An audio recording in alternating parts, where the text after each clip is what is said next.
Haha, welcome back to the Long Leg Inn. Come, sit down and listen. The adventurers from Of Dice and Men are about to tell us a story. Okay, so this time, welcome everyone. This is not your average history of Pethuania. This is a special history of Pethuania. Sleepy time Pethuania. So, I'm gonna let these guys say exactly what happened because my memory is a little fuzzy. The reason that Jerry's memory is a little fuzzy on this particular tale, and the reason he won't be able to have as much input on it, really, is because he was actually asleep when it happened. Yeah. So we'll introduce ourselves first. Oh yeah, I'm Jerry. Hi. Go back to sleep, Jerry. I'm Andrew. Hi. I'm Cammy. Hi. Alright, well, essentially, I can't actually remember what session this happened in, but you know, oftentimes, back in the day, you know, we used to have our D&D over 2 days, and you know, sometimes we'd, you know, wake up on the second day, go straight into D&D, play into the wee hours in the morning, so it can be a tiring experience. Once or twice I remember Jerry nodding off as we were like, no, we gotta keep playing, and you're like, yes, fuck damage. But, yeah, these things happen. But this one particular morning, it was probably about 3 a.m. maybe. So actually, I can get an estimate.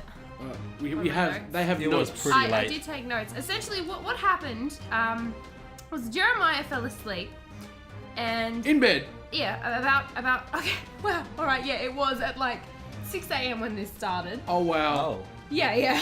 It was quite late/early. And Jeremiah started talking in his sleep. Mumbling, really, to begin with. But they seemed to have some sort of a cohesion, I guess. The theme was similar. So I started talking back to him and seeing if he was responding because I wasn't sure if he was awake or not. And essentially what happened was he began to DM in his sleep. Yeah. To put it frankly. So for like the following 2 hours, Andrew and I just You look so ashamed. sort of went with I this. don't remember. And yeah, it actually continued going. It had quite a bit of cohesion for a sleep story. Like it was impressive. Yeah. We changed the focus and go to different characters, and he'd still keep up with where everything was. Yeah, it was impressive. So how about we start from the top? Alright, well I took notes. As this was happening, I could scarcely believe it. We did actually take like a video, but I can't find it at the moment, so I'm not able to show that, unfortunately. If we find it, then there will be some sort of It'll be posted somewhere, the audio file or something like that. Might even tack it on the end. Yeah, well, we'll see. Alright, so the notes that I've written here are a little bit like points. So, you know, if we think Just of cliff things notes. to discuss. Yeah. So, you know, we can bring them in. So I asked him, this is back when we were using the encounter roll system. So I was looking for an encounter roll. I think I heard him say something about a dragon.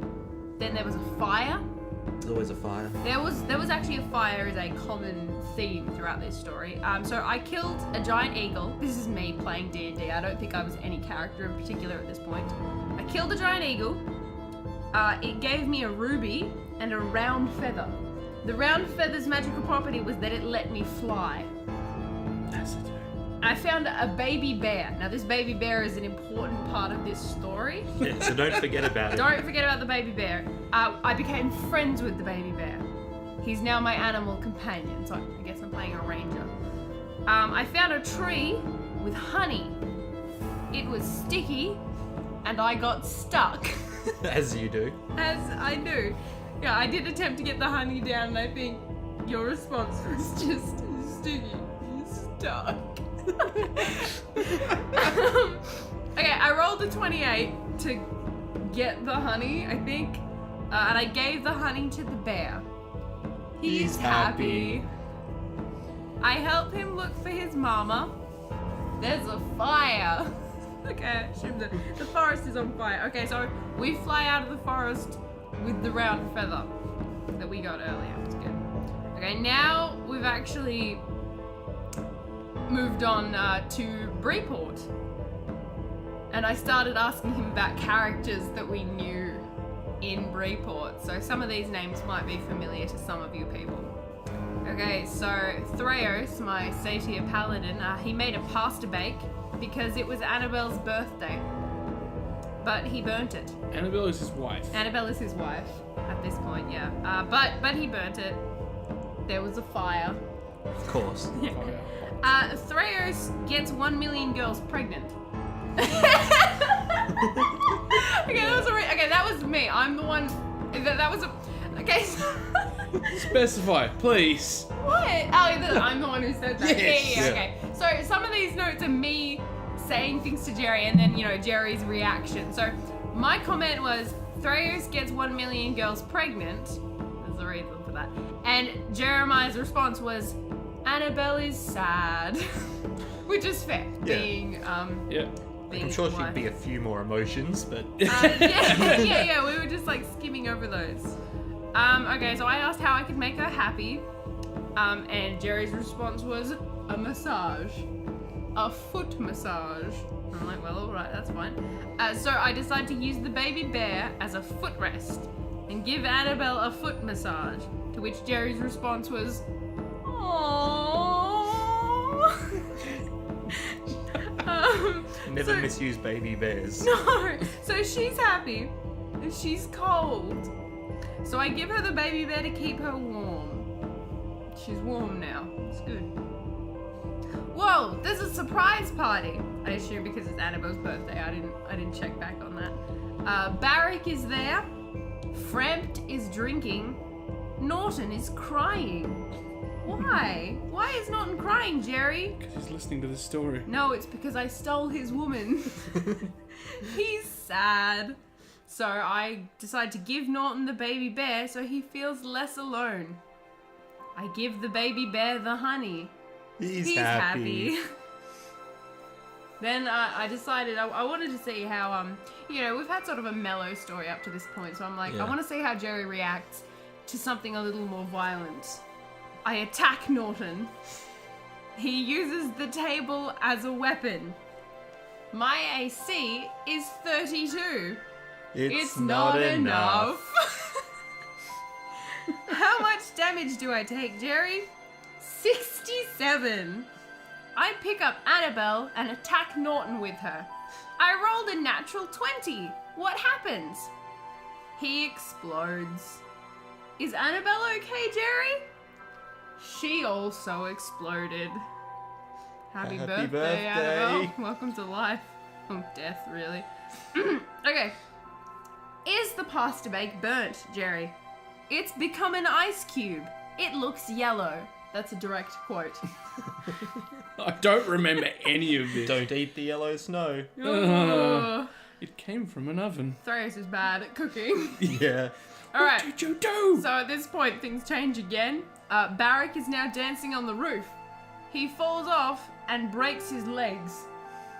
I gave Barrick the round feather, and he turned into a parrot. Val is sad, but she hugs the birdie. And then this is another quote from Jerry. Tweet, tweet. Val rides the bird. They go shopping. They buy another bird. And then he said something about Frempt. I wasn't 100% sure what it is, so my note just says Frempt is riding, ? Can't turn this over to you, Jerry. You don't have the answer to I've that? got no clue. Alright, Amara is on the roof. Now, Amara is Threos and Annabelle's child. She's a young toddler at this Yeah, point. it's like 2. Not even. Okay, so Amara's on the roof. I can't climb onto the roof because it's too tall, apparently. I get a ladder. At this point, Jerry corrects me and says it's a step ladder. Which is a very impressive Ace Attorney reference to make in your sleep. I don't make those references when I'm awake. No, you don't, which is why it's even more impressive. It's like in your very deep subconscious. Okay, the birdie is flying. I think that birdie is Barrick, but I'm not sure. Tweet, tweet. Yeah, that's Barrick. That's what he Barrick. says. That's Barrick to a T. Tweet. I think the ladder exploded, but I'm not sure. When the ladder exploded and I didn't get to the roof, Jerry said, "You take not much, no damage." I'm not sure what that means. I've already taken 67 damage, so I have to keep track. So Val starts cleaning up the exploded Annabelle because she'll stain. You gotta take care You're of not it. wrong, but... Alright. The table is scratched, probably from when Norton hit me. Jerry almost cries at this, okay? Like, when I tell him that the table is scratched, he actually sounds so upset and he says, "It's brand new." You're just, every time I bring up the table, you're just like, oh. The table also cries. The table is a mimic. Oi, Zelda! Zelda, we're recording a podcast! Stop destroying the chairs! Zelda is our cat. We don't have a princess destroying our chairs. That'd be cool though. No, it wouldn't. We couldn't stop her. The Royal Guard would come and kill us. Well, you're not wrong. Where was I up to? Oh, the table. It's brand new. The table is a mimic. You said... No, that's right. I think Andrew was the one who said the table was a mimic. You said, "It's friendly." I said, "No, it's not." And you said, "Aww." And then your response was, "Val sweeps the table." Oh. "It's my table." "No, it's not. It's Val's table, and you can't have it." Thrayers touches the table. Val says, "Stop. You can't have table babies."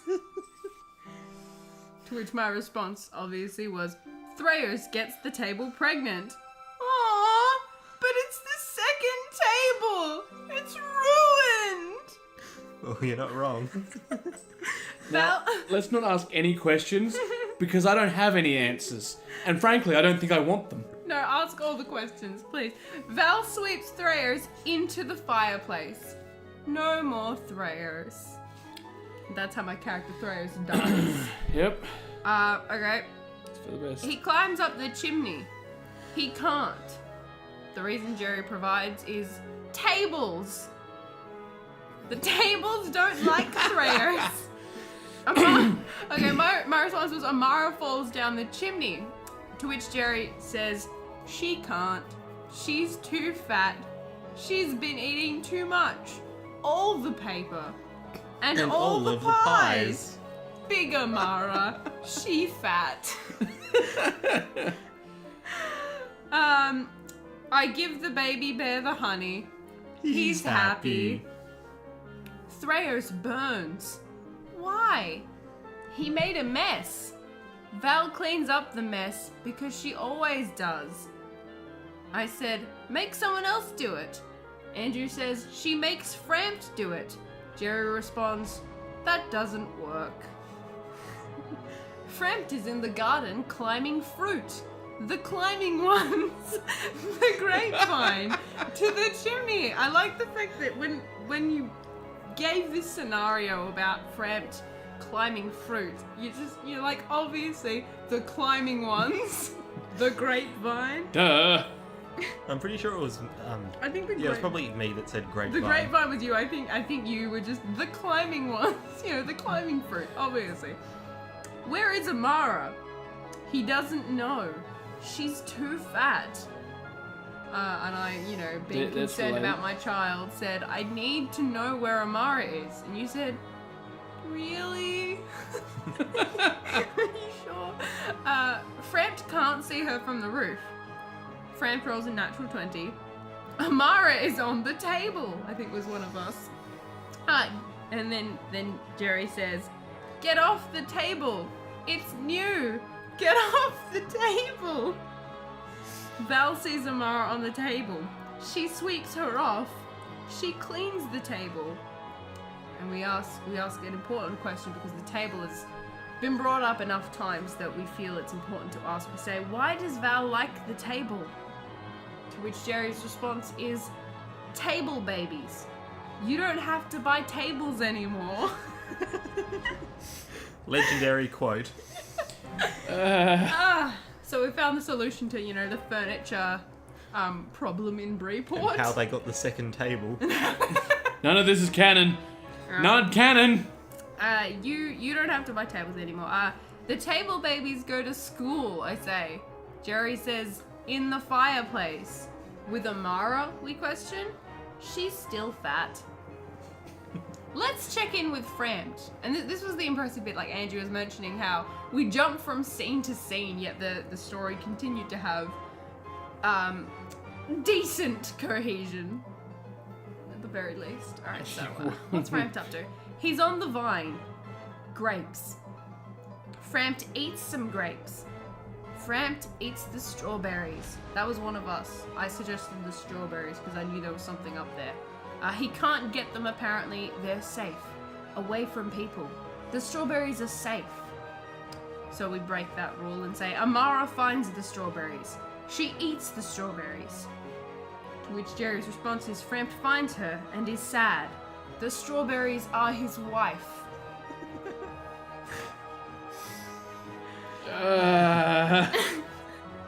You know, I never thought I'd reveal plot points when I'm asleep. Yeah. Lo and behold. We've found out some intricate information about Framp's strawberry wife. Yeah, she's a little fruity. You take that back. Alright, Framp sweeps Amara outside. And we're like, but wait, they're already outside because they're in the garden. And he's like, outside of the city.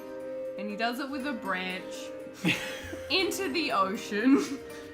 There's a shark. Amara's still fat. The shark tries to eat Amara. Amara rolls. She sinks. She's too fat to swim. Amara is a fish.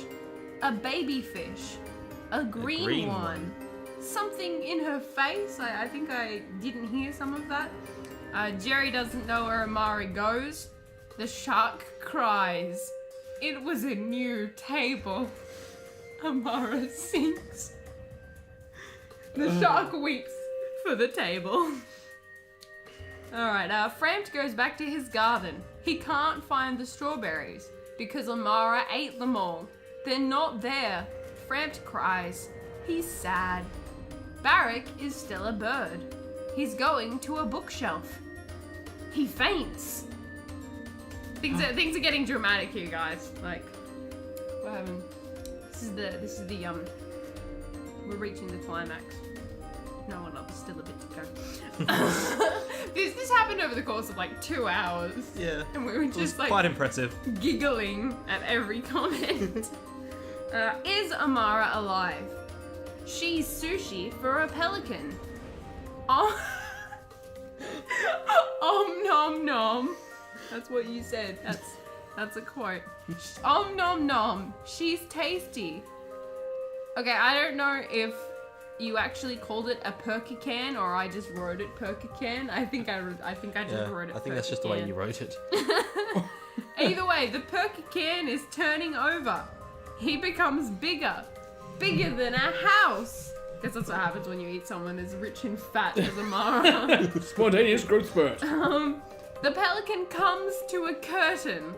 It becomes a mouse. It's small and has fur. As mice do. Val's lost. So am I, to be honest. Yeah. I'm lost. The table is in the fireplace. It's ruined because of people. Threos is still in the fireplace. Stop breaking things, says Jerry. There are table babies with hairy legs. There are 4. Too many. There's a funeral for everyone. The pelican mouse is also dead. It's a joint funeral. I give the baby bear the honey. He's happy. The baby bear is eating the strawberries. But why? Says Jerry. Framped is sad. Threos rolled divine intervention. Threos is a couch. He's always been a couch, says Jerry. Yeah, I don't remember rolling him up as a couch. Yeah, I don't think so. Couch race. Yeah, couch. Couch race. Movement speed 0. Table babies, couch babies, what's the difference? So the comment about him always being a couch, the next comment is just, Annabelle is weird. Couches can't make babies, but tables can. The table is new. The couch is old. It needs to be shaved. Dang, satyr tables, couches. Satyr couches. Okay, the couch needs to be shaved. Alright, Val sits on the table. It's okay. It's her table. Val eats the strawberries. Frampt sits at the table. He explodes. It's messy. Val cleans up the mess. But where is she? Question mark. It's a good question, Jerry. I'm glad you asked I it. can't give you any answers here. I'm expecting answers. You're not gonna get them. Just go to sleep and we'll ask you. Yeah, sure, okay. Barrack is lost outside the house. Val is outside. She rolls a spot check. Barrack is sitting on the couch. The couch is Threer's. He sits on Threer's. The couch is making babies. I ask him, I say, who is the couch making babies with? I don't know. Barrack is sitting on the couch with Val. Val is cooking. She's making apple custard. It's nice. What is Threus doing? He's gone, says Jerry. But you said he was a couch, I said. To which he responds, I lied. What is the couch doing? Getting attacked? Who's attacking the couch? This is the last note I've got, guys. This is the big finale. Who is attacking the couch? The wind. It's always the wind. And that is the epic tale Of Dream and D. of Dream. That's a good name. I wish we thought of that sooner. Guess it doesn't matter. You can title it whatever you want. I don't think I want to. I'd rather forget it, to be honest. Look, you can't. We never will. So. Yeah, I know. I have these memories. I mean, the next day I do recall Andrew and I were like, we're gonna keep it a secret. Because half the time we were trying to figure out if you were actually asleep or you were faking it. Because we really weren't sure. So like, there's no way. There's no way. So Yeah. we decided that the next day we were gonna like, Just subtly bring things up. yeah, like bring up like references from it. And see if you picked up. And so the next day, like when we were all just like, table babies. Like, I kept making things about the baby bear and the honey. And you were just so confused. I still am. Yeah. But we gave in after. After like an hour. a few hours maybe. We just were like, we gotta tell him, it's too funny. Yeah. Because we spent that whole like 2 hours just giggling about it. And trying not to laugh too hard and wake him up. I really I think a few times after that you've been asleep and you started saying things, so I'm like, oh, is this a chance? But it's never happened to that extent. By the sounds of it, it's for the best. That's debatable, and it's Yeah. your opinion, and Yeah. I disagree with it. There are characters that I would like to know more about the secret lives of. Let's not. We need more Dream and D. Yeah. Yeah. I'll be buying some padlocks for my door. We'll set up a microphone. Just, Uh, we all just whisper things. So- Night. Roll initiative. so, if any of you are listening, I'm looking for a new place to stay. But yeah. So I'm not sure what else there is left to say. there really about it. isn't It pretty much is self-explanatory. Yeah. It was impressive that I personally found it impressive that small things that were brought up at the beginning of the story, like the round feather, got brought up later in the story as well when Barrack got the round feather and turned it into a parrot. It became important. Yeah, it was good to have that. When DMing, I think it's important to Improvise and remember your key plot points and to what sort you've of done. tie things in like that. It really Yes. makes for a better playing experience, as Yep. we experienced in this particular session. You know, I've heard some people say they're so good at things they can do it in their sleep. Well, apparently I can. Oh, that sounds a bit. Oh, you're like tooting your own horn there. Yeah, well, I may as well after this. You gotta get something good out of it. Yep. Other than table babies, because we haven't bought tables in years. Look, I mean, Years. I haven't paid for any tables here. Yeah, because table babies. Clearly. That's the reason. Yeah. Yeah. No. I was just agreeing with you. Oh, Yum, fine. Yeah. Yum. Yeah, we didn't mention it as much in the story, but we did bring up the baby bear so many times. Oh yeah, the baby bear was like throughout that story a lot more, and every single time without fail, when I gave the baby bear the honey, he'd be happy. It was always exactly the same. It was just he's happy, and I mean, actually, like when you do DM, you like to put on an act sometimes with NPCs, but I don't think I've ever seen such raw emotion than we experienced with this, particularly whenever we brought up the tables. Yeah. You genuinely seemed like you were crying, like you were actually heartbroken about these tables. Like there were a couple of times where you wouldn't even be saying anything, we'd just be talking about the table and you'd just be going, "Aww." You would just be whinging. Oh, it was amazing. Yeah. So. This is a very brief. This is a very small. This is 2.5, I think. Yeah, this won't be a normal episode. This will not be the regular. We will return to your usual programming shortly. This thing called life has gotten in the way of a lot of people who are important for the next one. And so I'll be organising that sometime soon. I may set up a couple of small videos here and there for DM tips and other things in the interim. But with my con coming up shortly, that's keeping a lot of people busy. Oh boy. But I would like to state a disclaimer that this is a sleep. I don't remember any of this, and I didn't believe them until they played a recording. Yeah. We couldn't make this stuff up if we tried. No, honestly, I mean, I come up with some pretty crazy, crack stuff, but I mean, that was actually a crazy ride from start to end. Yep. Started with the slaying of a dragon, ended with a wind attacking a Couch. couch that was not a satyr. Yeah, there are some things that people are better off not knowing. And this is not one of those things, because it is hilarious. And I like laughing at your expense. Yeah, everyone does. Mm-hmm. There's a saying in my family, Dad's side. You can laugh at me or with me, as long as you laugh. This is an exception. This is an exception of part of that quote, or No, This is the exception. This is the exception. Don't laugh at this. You can laugh at this, but don't tell me. in which case everybody. We've has laughed to- many a has times. to- Yeah. No.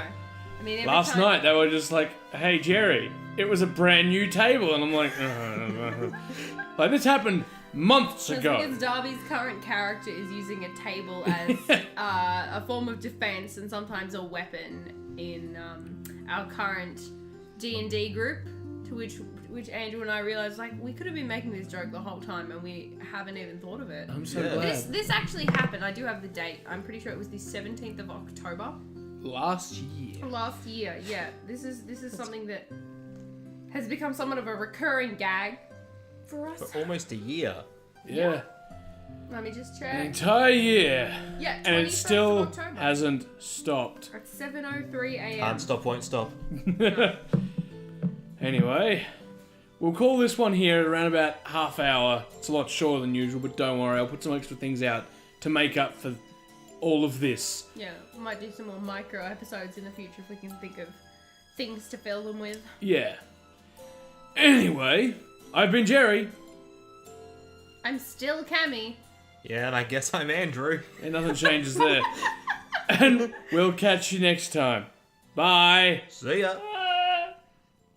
Thanks for joining Of Dice and Men for a drink and a story.